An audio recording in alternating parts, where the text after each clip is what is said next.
Hi everyone, this is quite an important video in this group of videos which is all about net play, because in this one I'm talking about anticipation, I'm talking about appropriate shot that should transition you from the baseline to the net, okay, and I'm talking about the footwork that is required, or different options of footwork that is required for you to make that transition smoothly and, very importantly, as quickly as possible. Okay, so as you can see in the back of my garden, I've made a makeshift half of a court with the baseline near the back here. You've got the sidelines, you've got the service line in the middle here, you've got the centre line, and obviously, as you can see in the far part of the camera angle, we've got the net over there. Okay, so anticipation, that's the first thing we're going to look at. And anticipation is simply, if you're playing singles, down to you, or if you're playing doubles, you or your partner, have you hit a strong shot over to your opponents? Okay, now a strong shot is a hard hit tennis ball. A strong shot is a deep tennis ball. A strong shot is a ball that's got your opponents on the defense or on the run. And if you've hit one of those shots, you and your partner, if you're playing doubles, should be anticipating a weaker ball might be coming back towards you. And all as you should do, if you've hit one of those shots, anticipation is simply where you're ready to have the momentum of you go forwards, okay? And I've talked a lot about this, okay? Not hitting a shot and just standing completely still and only reacting after your opponent's ball has been struck, okay? You should have a slight element of anticipation if you've hit a stronger ball, that next shot you might receive might be a weaker ball. How many times have we seen this? We're at the baseline, you've hit a really good shot and you're admiring your shot, but all of a sudden your opponent plonks a little one just over the net and we've not managed to get to it. We've seen that over and over and over again. You have to anticipate, if you have hit, or your partner have hit a stronger shot over to your opponent's side, that you might receive a ball that requires the momentum of you to start going forward. And obviously that works both ways. If you've hit a poor shot, okay, you can anticipate that your opponents may be on the attack and they might be coming forwards, therefore you're a little bit more defensive.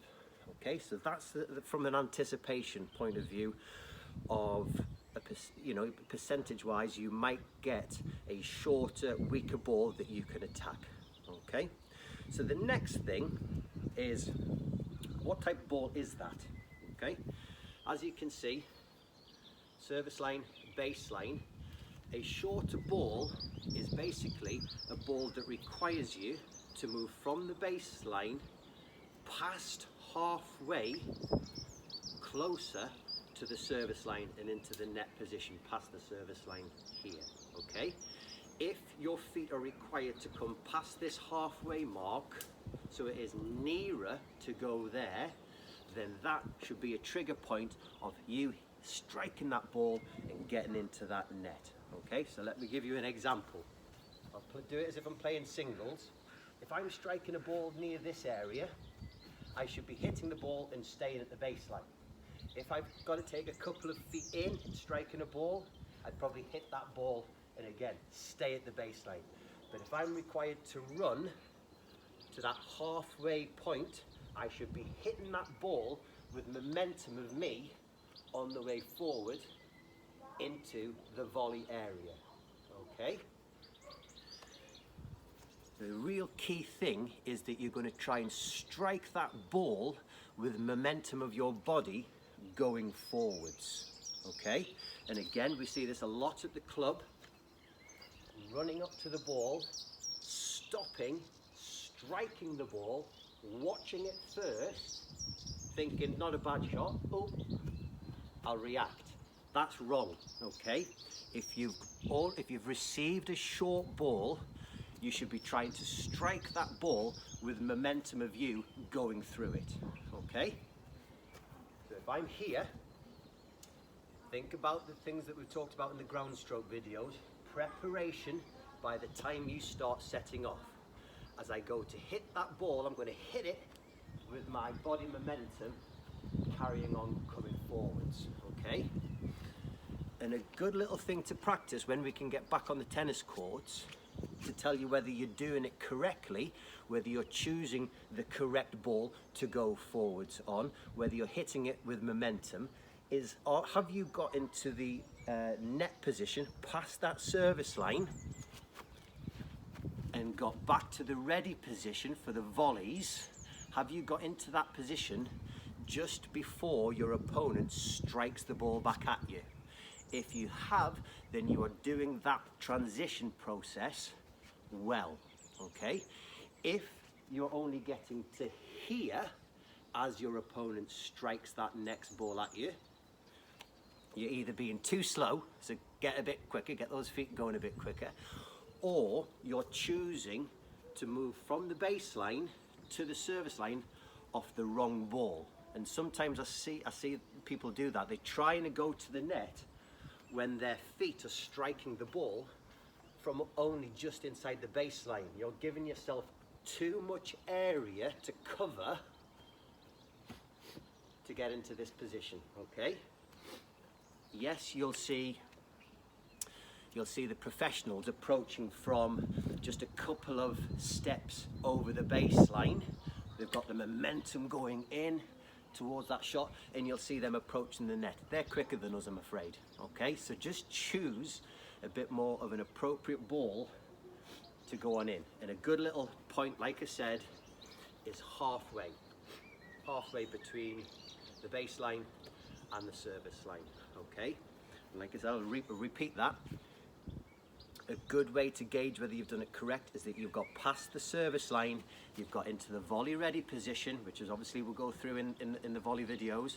You've got into that position, okay, just before your opponent strikes the next shot towards you. So then you're ready for that ball. You don't want to be in motion as they strike the ball, okay? You're not doing that process quite correct, so do think about that, okay? And the last point, I'm going to do it face on to the camera. If you're running towards that short ball, just try and remember that you need to run slightly to the side of it. And I still see a lot of people running towards that ball, and all of a sudden they find that they're actually, the body's in line with the ball, okay? Remember, that's where the ball needs to be. Yeah, if that's where the ball is, sorry, then this is where you need to be, because it's your arm and the racket that need to be in line with the ball, okay? So just to give you a little example, I've got a brick here, because as you all know, I'm doing a load of work on my house at the moment. If that's the ball, okay, I'm going to move away from it, from the ready position, preparation as I start coming. As you can see, I'm too close to it. Yeah, I'm too close to that ball. Preparation, I need to be at the side of it. So that's that point of contact at the side, yeah? So make sure, I'll leave that there in a minute for another couple of things in a minute. So just make sure you're running up, preparation done, to the side of the ball, okay? The last thing is the footwork through the shot, okay? Now, quite important, you can either run through the ball, you can hop through the ball, or you can split step and then jump through the ball. Okay, run through the ball.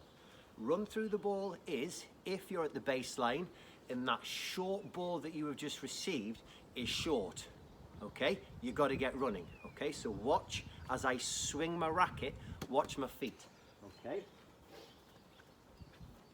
Preparation, swing.